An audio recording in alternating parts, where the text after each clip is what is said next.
سورۃ النصر مدنی سورت ہے، حجۃ الوداع کے موقع پر منا میں اتری، تو مکی نہیں ہونی چاہیے، کیوں؟ ہجرت کے بعد نازل ہوئی۔ اسے سورہ تودیع بھی کہا جاتا ہے، یعنی الوداعی سورت، کیونکہ یہ وہ آخری سورت تھی جو مکمل سورت اتری۔ 3 آیات ہیں، 19 کلمات ہیں اور 79 حروف ہیں۔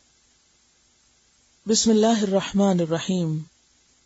اذا جاء نصر اللہ والفتح، اذا جاء جب آ جائے، نصر اللہ اللہ کی مدد، والفتح اور فتح، ورأیت الناس اور تم دیکھو لوگوں کو، یدخلون کہ وہ داخل ہو رہے ہیں، فی دین اللہ اللہ کے دین میں، افواجن فوج در فوج، فسبح تو تسبیح کرو، بحمد ربک اپنے رب کی حمد کے ساتھ، واستغفرہ اور اس سے بخشش مانگو، انہ یقیناً وہ، کانا ہے، توابا بہت زیادہ توبہ قبول کرنے والا۔ جب یہ سورت نازل ہوئی تھی تو حضرت ابوبکر رضی اللہ تعالیٰ عنہ رونے لگے تھے۔ بات اللہ کی مدد اور فتح کی ہو رہی ہے اور ابوبکر رو رہے ہیں، کیونکہ ان کو سمجھ آ گئی کہ آپ کا مشن مکمل ہو چکا ہے اور اب آپ کی دنیا سے روانگی کا وقت ہے۔ جب آپ ہجرت کر رہے تھے تو اللہ سبحانہ وتعالیٰ نے آپ سے وعدہ کیا تھا کہ ان الذی فرض علیک القرآن لرادک الی معاد، کہ جس ہستی نے آپ پر قرآن فرض کیا ہے وہ آپ کو اپنے اصل ٹھکانے تک پہنچائے گا، یعنی آپ واپس لوٹیں گے۔ اور پھر کیا ہوا کہ کچھ ہی عرصے کے بعد نبی صلی اللہ علیہ وسلم فاتحانہ انداز میں مکہ میں داخل ہوتے ہیں، صرف 8 سال کے بعد، ہجرت کے 8 سال کے بعد آپ دوبارہ مکہ لوٹتے ہیں اور مکہ فتح ہو جاتا ہے۔ جب مکہ فتح ہوتا ہے تو اس کے بعد کثیر تعداد میں لوگ اسلام قبول کرتے ہیں، بہت سارے وفود آپ کی خدمت میں حاضر ہوتے ہیں۔ تو جس سال بہت وفد آتے ہیں اس کو عام الوفود کہا جاتا ہے، سیرت کی کتابوں میں ان کا تفصیلی ذکر ہے۔ طائف سے وفد آیا، یمن سے آیا، حوازن سے، بہت سے قبائل عرب سے، وہ نبی صلی اللہ علیہ وسلم کے پاس مدینہ میں آتے، کوئی 40 افراد پہ مشتمل، کوئی 80 افراد پہ مشتمل، اور چند روز تک آپ کے پاس قیام کرتے، دین کی کچھ باتیں سیکھتے، پھر اپنے قبائل کو واپس لوٹ جاتے، اور اس طرح کچھ ہی عرصے میں پورا عرب مسلمان ہو گیا، یعنی پورا عرب پیننسیولا جو تھا وہ سارے کا سارا اسلام کے دائرے میں آ گیا۔ تو اس صورت میں اس کی طرف اشارہ ہے، اذا جاء نصر اللہ، جب آ جائے اللہ کی مدد، اور نصر کا مطلب ہوتا ہے دشمن پر غلبہ، مدد یعنی جب اللہ کی مدد سے آپ نے اپنے دشمنوں پر غلبہ حاصل کر لیا، اور خاص طور پر قریش مغلوب ہو گئے، کیونکہ قریش کی حیثیت مرکزی تھی، مکہ کی اور خاص طور پر حرم کی جو تولیت تھی وہ قریش کے ہاتھوں میں تھی۔ جب وہ سرنگوں ہوئے تو باقی قبائل بھی امڑ آئے تھے، اور یہ سب کچھ اللہ کی مدد سے ہوا۔ جب اللہ کی مدد آ جائے اور فتح آ جائے، فتح کا مطلب ہوتا ہے کھلا فیصلہ، یعنی ڈیسائیسو بات ہو گئی، اب تو واضح ہو گئی بات کہ اب محمد صلی اللہ علیہ وسلم نے کانکر کر لیا مکہ کو، اور آپ کا مشن غالب آ گیا اور آپ کے دشمن مغلوب ہو گئے۔ وَرَأَيْتَ النَّاسَ يَدْخُلُونَ اور تم نے دیکھ لیا لوگوں کو کہ وہ داخل ہو رہے ہیں، فی دین اللہ اللہ کی دین میں، فردن فردن نہیں، فوج فوج، گروہ در گروہ۔ اور کہا جاتا ہے کہ جتنے بھی وفد آپ کے پاس آئے تھے، جتنے بھی لوگ آئے تھے، وہ تمام مسلمان ہو کر لوٹے سوائے 2 لوگوں کے۔ ان وفود میں 2 لوگ ایسے تھے جو آپ کے پاس آئے لیکن وہ مسلمان نہیں ہوئے، ایسے ہی لوٹ گئے، باقی سب مسلمان ہوئے۔ یعنی وہ کفر کی حالت میں آتے آپ کے پاس، اسلام قبول کرتے، دین سیکھتے اور پھر واپس چلے جاتے۔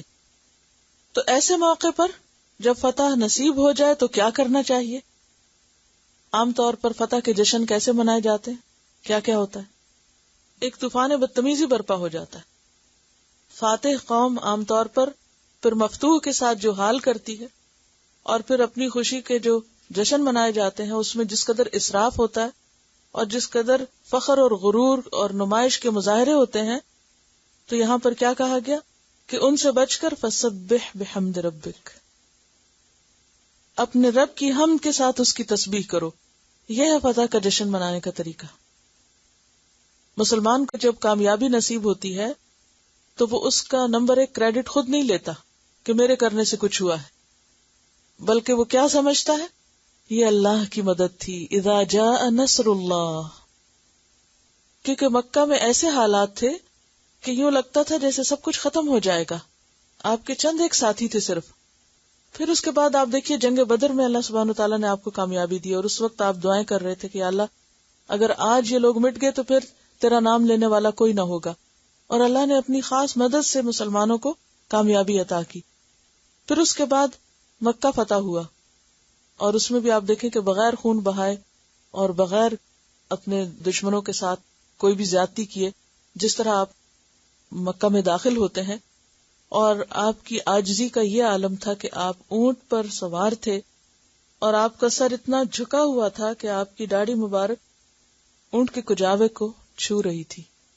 یعنی کسی قسم کا کوئی فخر اور کوئی غرور نہیں، کسی قسم کا کوئی ایسا عمل نہیں کہ جس میں کوئی شیخی بگارنا ہو یا آپے سے باہر ہونا ہو یا کوئی دھمالیں ڈالی گئی ہوں یا پھر کوئی شور ہنگامہ کیا گیا ہو.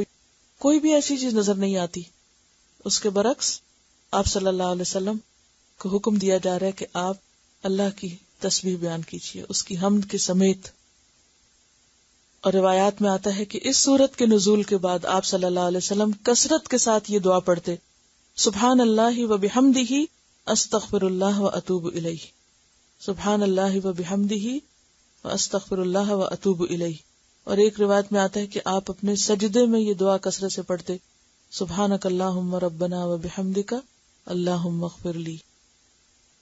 انہ کان توابا، وہ بہت زیادہ توبہ قبول کرنے والا ہے. تو اس میں ہمارے لیے کیا سبق ہے؟ کہ کامیابی نصیب ہو، خیر اور بھلائی زندگی میں نصیب ہو، کوئی خوشی کا موقع نصیب ہو تو اس کا اظہار کس طرح کرنا چاہیے؟ سب سے پہلے تو اس کو اللہ کا انعام سمجھنا چاہیے کہ یہ صرف اللہ کی مدد سے ہی پایہ تکمیل تک پہنچا ہے. اگر ہم اپنے اسی کام کو لیں، یعنی قرآن مجید کے پڑھنے پڑھانے کو، تو آپ دیکھیے کہ اس میں کوئی شک نہیں کہ صرف اور صرف اللہ کی مدد سے ہم یہاں تک پہنچے. کچھ بھی ہو سکتا تھا، کوئی بیماری، کوئی مشکل، کوئی تکلیف، کوئی نقصان، کوئی رکاوٹ ہمیں یہ دن نہ دیکھنے دیتے. نہ تو زندگی اپنی ہے، نہ صحت اپنے ہاتھ میں ہے، نہ ہی بولنے کی طاقت یا سننے کی یا دیکھنے کی یا لکھنے کی یا پڑھنے کی. کون سی چیز اپنی؟ سب کچھ تو اسی کا دیا ہوا ہے، اور اسی کی تائید اور اسی کا دیے ہوئے سارے وسائل کے ساتھ جب یہ نعمت ملے تو پھر یہ دل سے خیال نکال دے کہ میں نے یہ کیا اور میں نے وہ کیا. ہم کچھ کرنے کے قابل نہیں جب تک اللہ نہ چاہے اور اللہ نہ کروائے. تو اذا جاء نصر اللہ، یہ ساری اللہ کی مدد ہوتی ہے کہ ایسی نعمت انسان کو نصیب ہو. تو اس صورت میں زیادہ سے زیادہ نمبر 1 اللہ کی تسبیح اور نمبر 2 استغفار. پیچھے نماز اور قربانی کی بات کی گئی، یہاں ذکر کی بات کی گئی. ایک وہ وقت تھا کہ جب وعدہ کیا جا رہا تھا، الا ان نصر اللہ قریب، مت گھبراؤ اللہ کی مدد قریب ہے. آپ کو یاد ہوگا کہ مکہ میں جب حالات بہت سخت تھے تو لوگ گھبرا اٹھے اور آپ سے پوچھنے لگے کہ اللہ کے رسول صلی اللہ علیہ وسلم اللہ کا وعدہ کب پورا ہوگا؟ تو آپ ٹیک لگائے ہوئے تھے تو اٹھ کر بیٹھ گئے اور فرمایا کہ تم سے پہلے لوگوں پر ایسی ایسی تکلیفیں گزری کہ ان کے جسم پر آرے رکھ کر جسم کے 2 ٹکڑے کر دیے گئے، ان کے جسم پر لوہے کی کنگھیاں پھیری گئیں.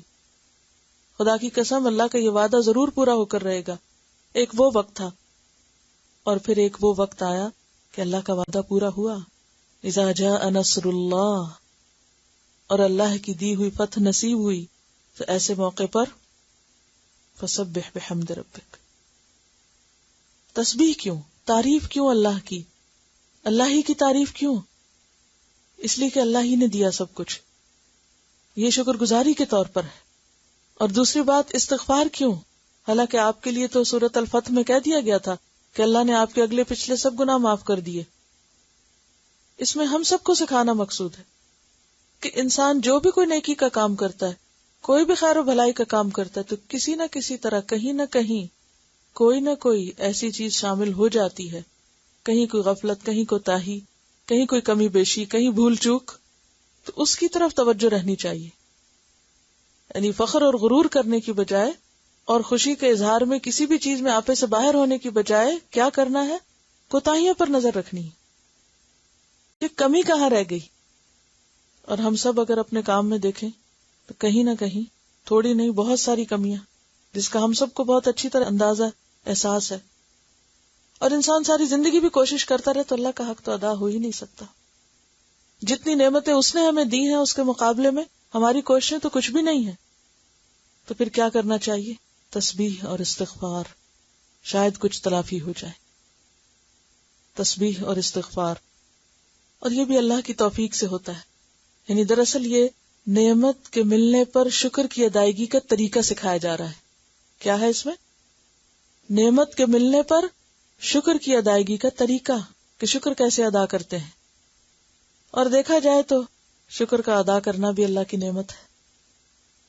وہ شعر میں نے آپ کو پہلے سنایا تھا، اذا کان بشکری نعمت اللہ نعمہ، کہ اگر میرا شکر ادا کرنا بھی اللہ کی نعمتوں میں سے ایک نعمت ہے تو پھر اس پر تو شکر ادا کرنا ہی چاہیے. فکیف بلوغ الشکر الا بفضلہ وان طالت الایام واتصل العمر، کہ پھر شکر کیسے ادا کیا جائے اور کب تک ادا کیا جائے، یہ صرف اس کے فضل سے ہی ہو سکتا ہے. ہم تو اگر اپنی ساری زندگی وان طالت الایام، باقی ساری زندگی صرف شکر ادا کرتے رہیں اور عمر ختم ہو جائے تو بھی ہم شکر ادا نہیں کر سکتے، کیونکہ شکر کی توفیق بھی شکر کا مطالبہ کرتی ہے. تو یہ تو ساری زندگی کا کام ہے. انہ کان توابا، بے شک وہ بہت زیادہ توبہ قبول کرنے والا ہے. یعنی توبہ کرنے والوں کی قدردانی کرنے والا ہے اور وہ توبہ قبول کرتا ہے. ہم سب کے لیے ایک بہت بڑا سبق ہے کہ اگر انسان خلوص دل کے ساتھ اور محنت کے ساتھ اور اللہ کی مدد مانگ کر کوئی کام کرتا ہے تو اللہ کی مدد ضرور آتی ہے. پیچھے بھی ہم پڑھ چکے ہیں، ان تنصروا اللہ ینصرکم ویثبت اقدامکم، اگر تم اللہ کی مدد کرو گے تو اللہ تمہاری مدد کرے گا اور وہ تمہارے قدم جما دے گا. وَلَيَنْصُرَنَّ اللَّهُ مَن يَنْصُرُ، سورۃ الحج میں آتا ہے اللہ ضرور مدد کرے گا اس کی جو اللہ کی مدد کرے گا. یعنی انسان جب بھی کوئی کام کرتا ہے اور خاص طور پر نیکی کا، آپ نے دیکھو اگر وضو کریں تو اس کے بعد دل میں رہ جاتا ہے، نماز پڑھیں تو، صدقہ کریں تو، قرآن کی تلاوت کریں، کوئی بھی نیکی کا کام کریں تو دل میں ایک ضرور کسک باقی رہ جاتی ہے کہ حق نہیں ادا کیا، جو کرنا چاہیے تھا وہ نہیں کیا. اللہ سبحانہ وتعالیٰ کا یہ بھی کتنا بڑا احسان ہے کہ جب ایک نعمت مل رہی ہو اور اندر ایک وہ جو ایک شرمندگی سی یا ایک تکلیف سی ہوتی ہے کہ کیا واقعی ہم اس نعمت کو ڈیزرو کرتے ہیں اور اللہ نے ہم پر اتنا احسان کیا ہے، ہم نے تو حق نہیں ادا کیا، ہم نے تو وہ نہیں کیا جو ہمیں کرنا چاہیے تھا. تو یہ اللہ کی کتنی بڑی مہربانی ہے کہ وہ اس احساس ندامت کو بھی دھونے کے لیے خود راستہ بتاتا ہے کہ اللہ کی تسبیح کرو اور ساتھ استغفار کر لو. انہ کان توابا. اب دیکھیں کتنی صفات اللہ سبحانہ وتعالیٰ کی اور ان میں سے کتنی خوبصورت صفت یہاں پر آئی ہے. اور تواب جو ہے یہ فعال کے وزن پر مبالغے کا صیغہ ہے کہ یقیناً وہ بہت زیادہ توبہ قبول کرنے والا ہے. اب بتائیے کون نہیں کرے گا توبہ، کون نہیں کرے گا استغفار، جبکہ وہ کہتا ہے کہ میں بہت زیادہ قبول کرتا ہوں. تم کرو تو صحیح، کیونکہ شیطان کا یہ بھی وسوسہ ہوتا ہے کہ جب انسان توبہ بھی کرنے لگتا ہے وہ کہتا ہے تمہاری یہ بھی کوئی نہیں قبول ہونی. وہ وہاں بھی اس کو مایوس کرتا ہے، لیکن اللہ سبحانہ وتعالیٰ انسان کو تسلی دلاتا ہے کہ وہ ہے توبہ قبول کرنے والا. ان کا کہنا یہ ہے کہ خود قرآن کا سفر جو ہے وہ سفر بھی ساتھ ساتھ اللہ کی مدد سے ہی طے ہوا ہے، اور جیسے جیسے حالات آتے گئے ویسی ویسی آیات آتی گئیں، ویسی ویسی اللہ سبحانہ وتعالیٰ کی طرف سے رہنمائی آتی گئی اور ایک ایک چیز اپنی جگہ فٹ ہوتی گئی. اور پھر ہر ایک کے حالات فرق تھے، ہر ایک اپنے اپنی دنیا میں اپنے اپنے حالات سے گزر رہا ہے، لیکن قرآن کی آیات سب پر فٹ ہوتی رہی، سب کو رہنمائی ملتی رہی اور سب کو جواب ملتے رہے. میں یہ چاہ رہی تھی کہ کوئی مجھے آج یہ کہنے والا بھی ملے کہ میں اس کورس سے بالکل بھی غیر حاضر نہیں ہوئی. آئیے یہاں بتائیے، کیونکہ ایک اچھی اگزامپل ہے نا یہ. السلام علیکم. میں ایڈمنٹن سے آئی ہوں اور میرا نام کلثوم ہے. اور جب میں گھر سے چلی تھی تو میری طبیعت بھی نہیں تھی ٹھیک، اور میرے گھر میں بچے بھی سارا کچھ تھا، لیکن میں نے کہا کہ نہیں، مجھے بہت شوق ہے اور میں نے یہ سیکھنا ہے. تو اللہ کے فضل سے میں نے اپنے میاں سے کہا تو انہوں نے بغیر ہیلو حجت کے پیسے بھی میرے اکاؤنٹ میں ڈالے، ٹکٹ لے کے کہنے لگے کہ جاؤ. تو 10 دن پہلے بھیج دیا، کہنے لگے کوئی رکاوٹ نہیں آئے. تو میں پہلے آ گئی. پھر الحمدللہ اس دن سے ایک دن مجھے لیٹ نہیں ہونے دیا. 2 دن پہلے وہاں سے مجھے بھیجتے، نہیں یہ کام شروع کیا، اس کو پورے ہمت کے ساتھ، اور دعائیں بھی کرتے تھے میرے لیے. الحمدللہ اب انہوں نے کہا کہ اور سیکھنے کے لیے میں یہاں پہ موو ہو جاتا ہوں تاکہ آپ اور اچھے طریقے سے سیکھ لیں. میں نے کہا کہ اللہ تعالیٰ یہ نعمت آپ کو بھی دے، اور یہ اللہ تعالیٰ کی بڑی رحمت ہے کہ اللہ تعالیٰ نے یہ نعمت مجھے دی ہے. میں کہتی تھی کیسے میں بیمار ہوں اور کیا کروں گی، مجھے کچھ یاد نہیں ہوگا. الحمدللہ سارا کام کیا وقت پر، وقت سے پہلے، اور ایک چھٹی نہیں کی. بیمار ہوئی تو وہاں پہ آ کے لیٹی رہی. اللہ تعالیٰ قبول فرمائے اور ہمت دے تاکہ اس سے زیادہ ہم محنت کر سکیں. السلام علیکم. تو گویا ان کے شوہر کی شکل میں اللہ نے ان کو مدد عطا کی، کیونکہ اللہ بہت سے اسباب سے مدد دیتا ہے نا. یہ کہتی ہیں کہ جب ہم نے ول کے بارے میں پڑھا تھا تو میں نے ان سے کہا کہ آپ اپنی ول لکھ لیں، تو انہوں نے کہا کہ میں یہ لکھوں گا کہ اگر خدا نہ خواستہ مجھے کچھ ہو جائے تو تم نے اپنا کورس نہیں چھوڑنا، اسے پورا کرنا ہے. الحمدللہ اللہ کا احسان ہے. السلام علیکم ورحمۃ اللہ وبرکاتہ. میرے بچے بہت چھوٹے ہیں، بیٹا ہی جسٹ ٹرن 6 نا اور بیٹی 7 سال کی ہیں. تو مجھے پچھلے ویک کلینک سے فون آیا کہ ہمیں ان کے ہیلتھ کارڈ چاہیے. تو مجھے حیرت ہوئی، 8 سال سے یہاں رہ رہی ہوں، ایسا کبھی ہوا نہیں. تو میں نے کہا جی آپ کے پاس میں رجسٹرڈ ہوں، میرے بچے وہیں پہ ہیں، تو کس لیے نمبرز چاہیے؟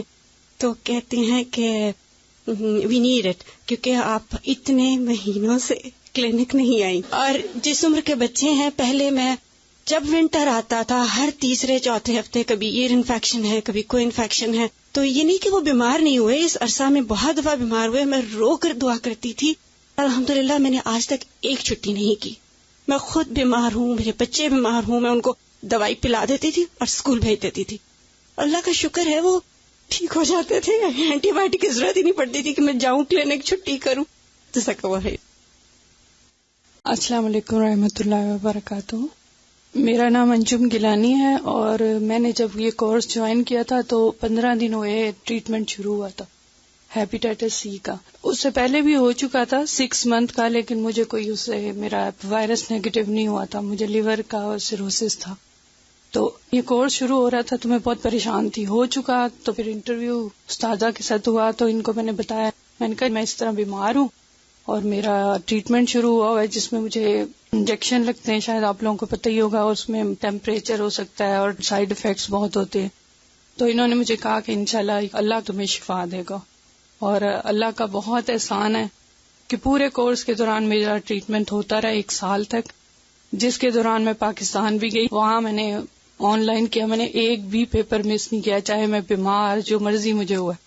لیکن اللہ کا بہت احسان ہے، ادھر سے میں واپس آئی، میرا ابھی سارے ٹیسٹ ہوئے ہیں اور جو مجھے اور بھی مسئلے تھے سارے ٹھیک آئے ہیں، کوئی پرابلم نہیں ہے الحمدللہ. اور میرا وائرس بھی نیگیٹو ہو گیا. جو کہ لوگ کہتے تھے کہ یہ نہیں ہوتا، یہ پھر ہو جائے گا، ایسی مطلب مجھے مایوس کرتے تھے، لیکن الحمدللہ اس میں کوئی شک نہیں کہ شفا ہے. اور استاذہ کی دعا تھی جس نے مجھے اب آگے ہمت دلائی ہے.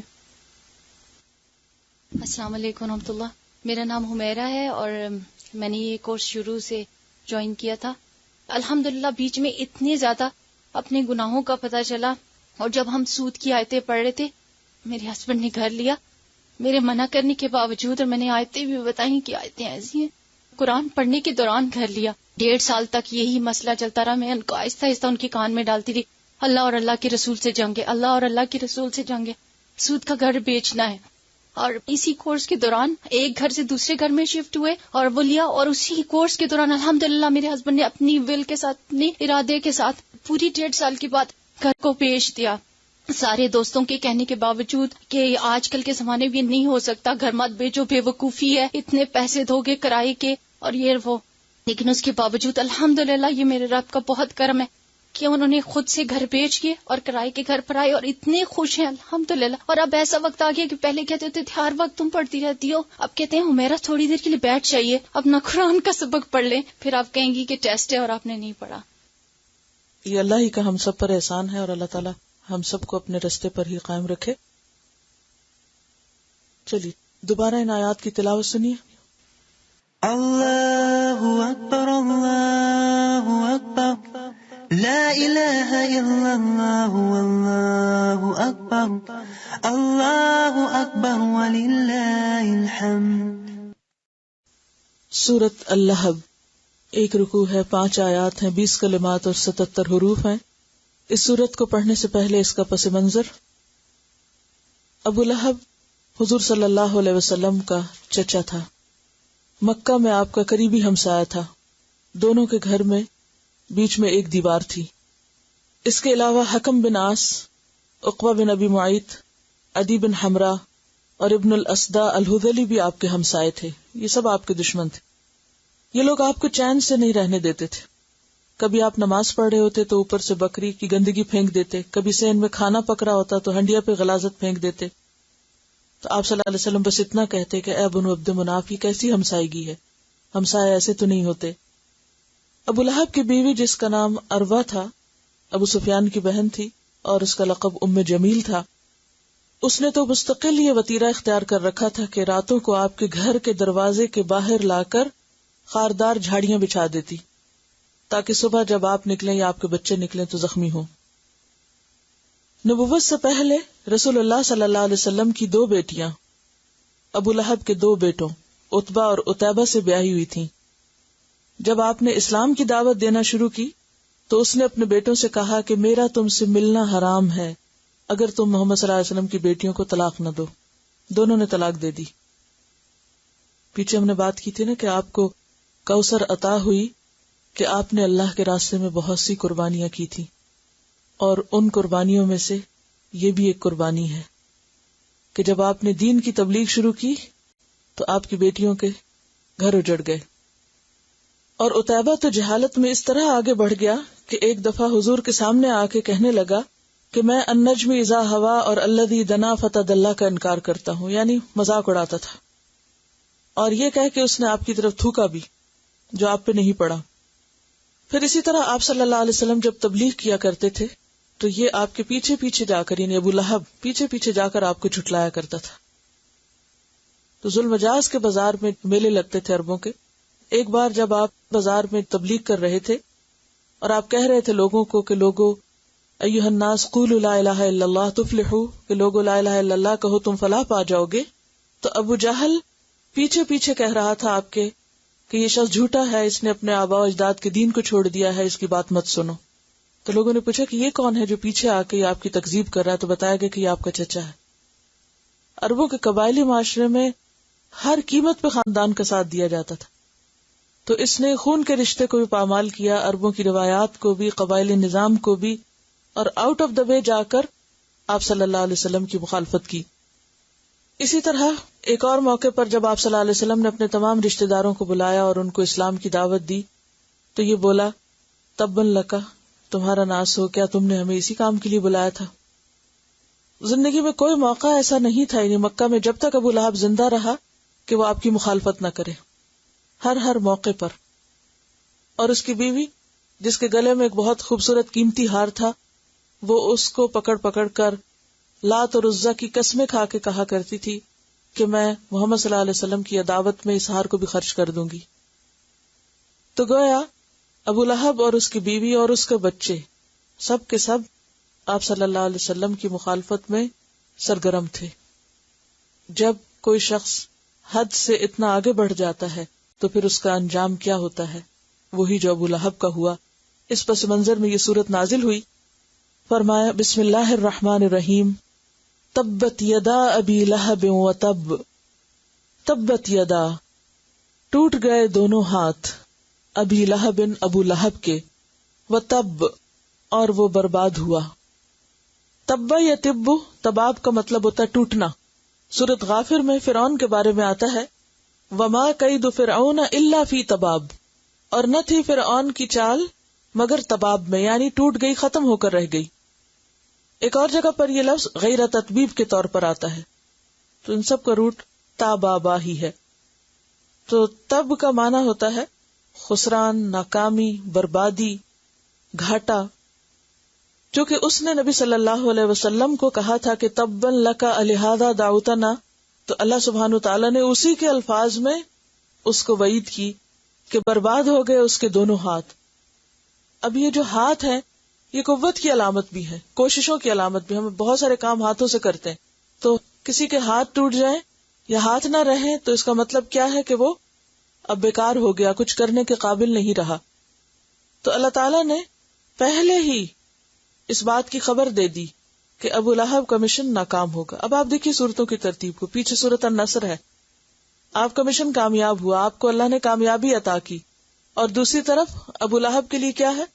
تبت یدا ابی لہب و تب. اور یہ جو اس کا نام ہے ابو لہب، یہ دراصل اس کی کنیت ہے. لہب کا مطلب ہوتا ہے شعلہ. کہتے ہیں کہ یہ اپنے حسن و جمال اور خوبصورتی کی وجہ سے یوں لگتا تھا جیسے کوئی شعلہ بھڑک رہا ہو. بہت سفید اور سرخ رنگ تھا اس کا. لیکن اس کا اصل نام عبد العزا تھا. لات اور عزا جو بت تھے تو بتوں کے نام پر اس کا نام تھا. یہاں ایک اور چیز بھی یاد رکھیے کہ تبا کا لفظ جو ہے یہ بد دعا کے لیے بھی آتا ہے، یعنی ماضی کا صیغہ دعا یا بد دعا کے لیے بھی استعمال ہوتا ہے. اس کی کوئی مثال پیچھے سے آپ کو یاد ہو؟ اب دیکھیں کہ درود شریف جب آپ پڑھتے ہیں تو آپ کیا کہتے ہیں؟ صلی اللہ علیہ وسلم. صلی ماضی کا صیغہ ہے لیکن دعائیہ معنوں میں استعمال ہو رہا ہے. ٹھیک ہے، سلم ماضی کا صیغہ ہے لیکن دعا کے طور پر استعمال ہو رہا ہے. تو دعا یا بد دعا کے لیے ماضی کا صیغہ بھی استعمال ہوتا ہے. تو اس کا ترجمہ یوں بھی کیا جا سکتا ہے، برباد ہو گئے دونوں ہاتھ ابو لہب کے اور وہ خود بھی برباد ہو جائے، یعنی اس کا مشن تو پورا نہیں ہوگا اور خود بھی وہ کسی کامیابی کو نہ پہنچے. ما اغنا عنہ مالہ وما کسب. ما اغنا نہ کام آیا عنہ اس کو، مالہ اس کا مال، وما کسب اور جو اس نے کمائی کی. ابو لہب مکہ کے مالدار ترین لوگوں میں سے تھا. کہا جاتا ہے کہ قریش کے ان 4 آدمیوں میں سے تھا جو ایک قنطار سونے کے مالک تھے. قنطار 200 اوقیہ کا ہوتا ہے. آپ اس سے بھی اندازہ لگا سکتے کہ جنگ بدر میں یہ خود نہیں گیا تھا، اس نے اپنی جگہ جس شخص کو بھیجا اسے 4000 درہم لینے تھے، تو اس نے کہا کہ یعنی مقروض تھا ایک شخص، تو اس نے اس 4000 درہم کے عوض اپنی جگہ اس مقروض کو بھیج دیا. تو اس زمانے میں چند درہم کسی کے پاس ہونا بھی بہت بڑی بات تھی. تو کہا یہ کہ یہ ہزاروں کا مالک تھا، اور یہی وجہ ہے کہ اپنے اس مال کی وجہ سے یہ بہت زیادہ تکبر میں مبتلا تھا، تو اس کا مال اس کے کام نہ آیا. وما کسب اور جو بھی اس نے کمایا. اب یہ ہے کہ مال اور کسب 2 الگ الگ چیزیں کیا ہیں. مال جو ہے وہ روپے پیسے کو کہتے ہیں، لیکن کسب جو ہے وہ مال کے لیے بھی آتا ہے اور اولاد کے لیے بھی آتا ہے. حدیث میں آتا ہے کہ ان اولادکم من کسبکم، تمہاری اولاد تمہاری کمائی ہے. یعنی جس طرح مال انسان کی ایک کمائی ہوتی ہے، اسی طرح اولاد بھی کمائی ہوتی ہے. لیکن وہ دونوں چیزیں کام نہ آئی. ظاہر ہے کہ جب یہ مر گیا تو اس کے بعد اس کا مال اس کے کام تو نہ آیا.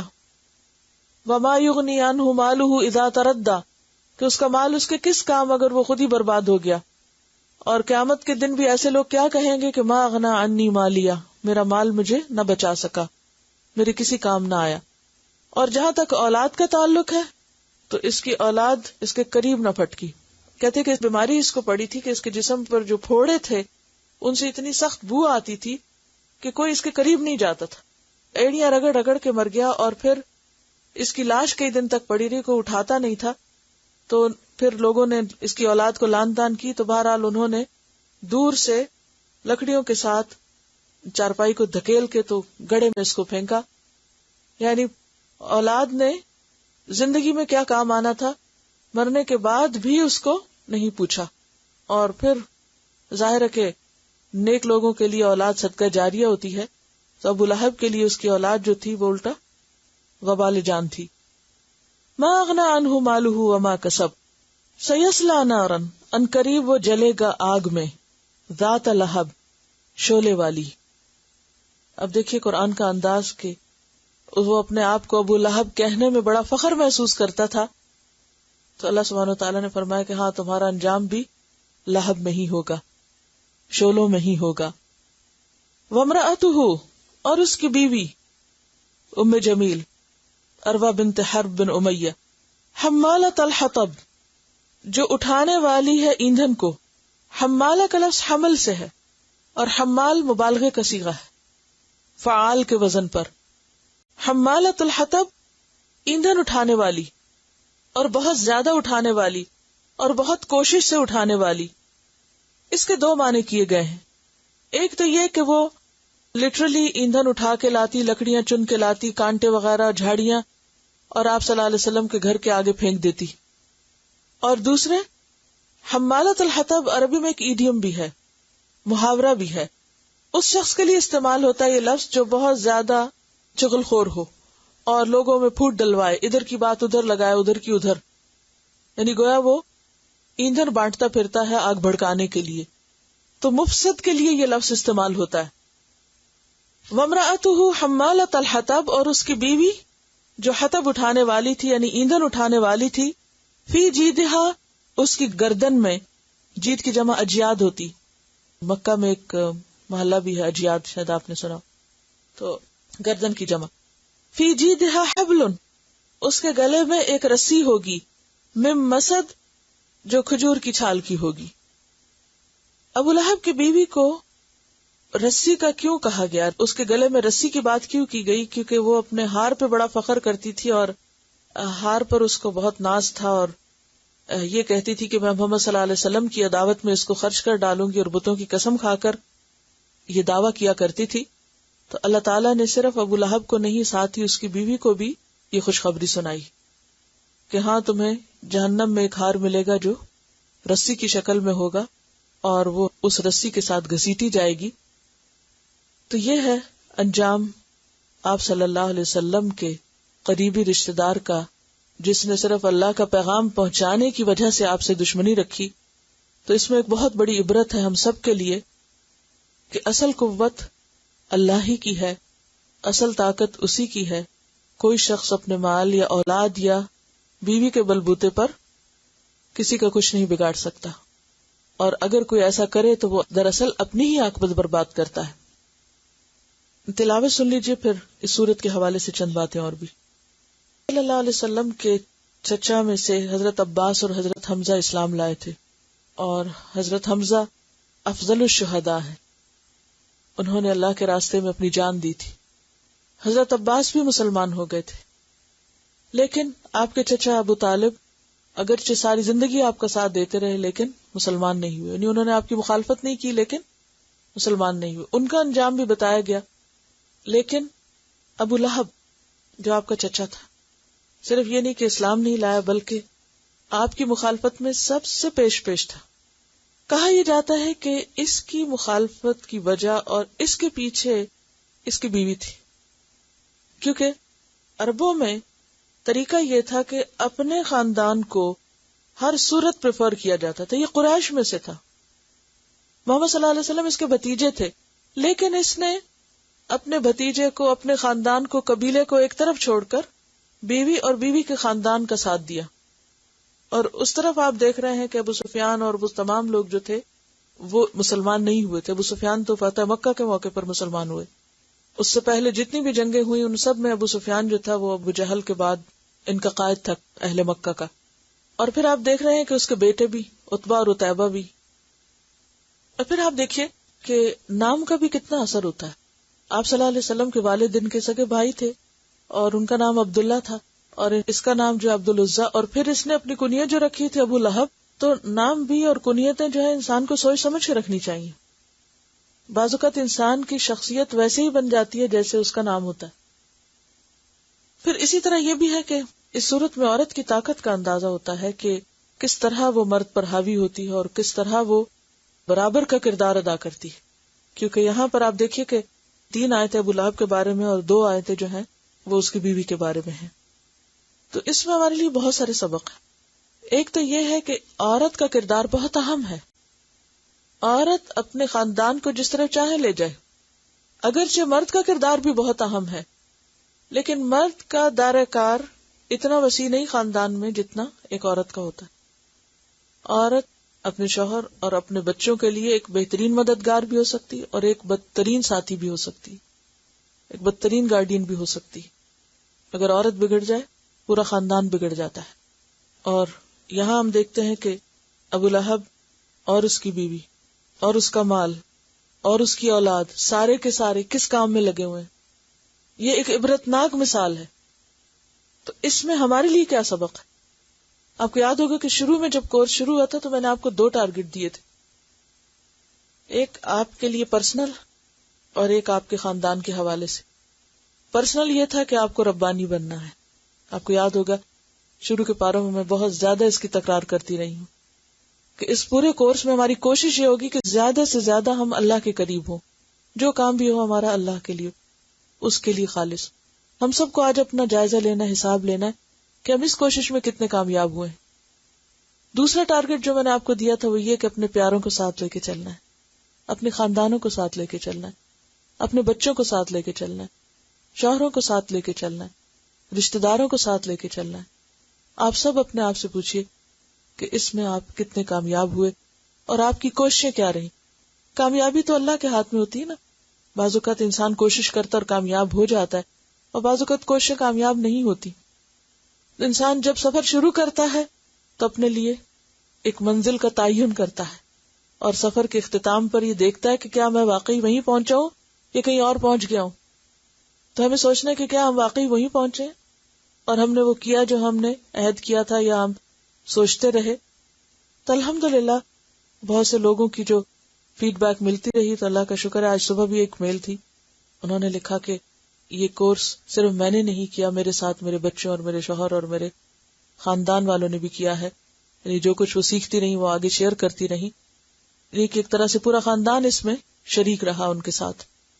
اور یہ اللہ کا بہت بڑا فضل ہوتا ہے کسی پر بھی، اور بہت بڑی عنایت اور بہت بڑا احسان کہ وہ اس کے گھر والوں میں سے اس کے مددگار پیدا کر دے. یہ اللہ کی نعمتوں میں سے بہت بڑی نعمت اور اس پر بھی شکر ادا کرنا چاہیے اور اس کے لیے دعا بھی کرنی چاہیے اور اس کے لیے کوشش بھی کرنی چاہیے.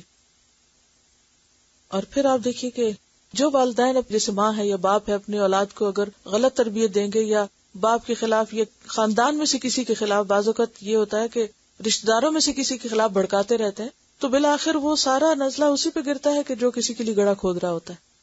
اور یہاں یہ بھی پتہ چلتا ہے کیونکہ یہ صورت اس وقت اتری تھی جب ابو لہب کے ساتھ اور اس کی بیوی کے ساتھ یہ سب ہوا نہیں تھا. آپ کو یاد ہوگا پیچھے میں نے آپ کو یہ واقعہ سنایا تھا کہ جب یہ صورت اتری تھی تو اس نے وہ سل پیسنے والا بٹا اٹھایا اور آئی حرم میں ڈھونڈتی ہوئی آپ صلی اللہ علیہ وسلم کو. ابو بکر رضی اللہ تعالیٰ عنہ بیٹھے ہوئے تھے اور ساتھ حضور صلی اللہ علیہ وسلم بھی تھے.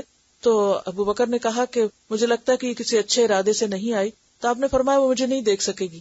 اور پھر وہ آئی اور کہنے لگی میں نے سنا ہے کہ تیرے ساتھی نے میری حجب کی ہے.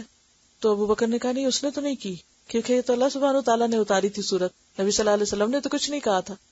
اور پھر اس نے جو کہنا تھا کہہ کے چلی گئی کہ ہم محمد صلی اللہ علیہ وسلم کا انکار کرتے ہیں اور ان کے دین سے بغض رکھتے ہیں، اور جو کچھ اس کے دل میں تھا وہ آپ کو مذمم کہہ کے پکارتی تھی. تو آپ صلی اللہ علیہ وسلم کو جب کہا گیا تو آپ نے فرمایا کہ میں تو محمد ہوں، تو مذمم ہوئی نہیں.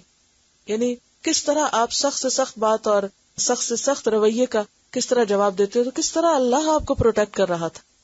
تو اس سے یہ بھی پتہ چلتا ہے کہ وَكَذَلِكَ حَقَّتْ كَلِمَةُ رَبِّكَ صِدْقًا وَعَدْلًا، تیرے رب کی سچی بات پوری ہو کر رہی. جو کہا وہ سب نے دیکھا، اور یہ سب کے لیے ایک بہت سبق آموز واقعہ تھا. اور ہمارے لیے یہاں ایک بہت زبردست عبرت کی مثال اللہ نے قرآن میں رکھ دی، اور اس سے سچی مثال اور کوئی نہیں. کہ خواہ کوئی نبی کا چچا ہی کیوں نہ ہو، قریبی رشتہ داری کیوں نہ ہو، خواہ کوئی کتنا مالداری کیوں نہ ہو، خواہ کوئی بیٹوں والا ہی کیوں نہ ہو، خواہ کسی کی بیوی کتنی ایکٹیو ہی کیوں نہ ہو، لیکن اگر وہ ایمان نہ رکھے اور اللہ کے رسول سے بغض رکھے اور عداوت اور دشمنی رکھے تو دنیا میں بھی برے انجام سے نہیں بچ سکتا. آخرت کا انجام تو پھر اللہ ہی کے پاس ہے.